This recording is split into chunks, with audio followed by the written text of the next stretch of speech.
বৈষম্য বিরোধী ছাত্র আন্দোলনের মুখ্য সংগঠক আব্দুল হান্নান মাসুদ বলেছেন, উদ্দেশ্য প্রণোদিতভাবে হাসনাত ও সার্জিসের গাড়িবহরে ট্রাক দিয়ে চাপা দেওয়ার চেষ্টা করা হয়েছে। বৃহস্পতিবারও যাত্রাবাড়িতে হাসনাতের গাড়িতে চাপা দেওয়ার চেষ্টা করা হয়েছে। বৃহস্পতিবার জাতীয় ছাত্র সংহতি সপ্তাহ উপলক্ষে গৃহীত কর্মসূচির অংশ হিসেবে ঢাকা সিটি কলেজের শিক্ষার্থীদের সঙ্গে মত বিনিময়ে একথা বলেন তিনি। তারা বৈষম্য বিরোধী ছাত্র আন্দোলনের কয়েকজনকে টার্গেট করে রেখেছে।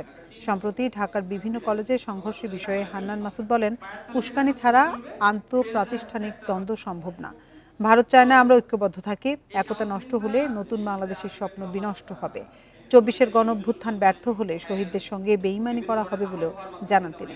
জুলাই আগস্টে শিক্ষার্থীরা একতা থেকে ফ্যাসিবাদ দূর করেছে, সেইভাবে আগামীতেও সবাইকে একতা থাকার অঙ্গীকার করে বৈষম্য বিরোধী ছাত্র আন্দোলন ও সিটি কলেজের শিক্ষার্থীরা।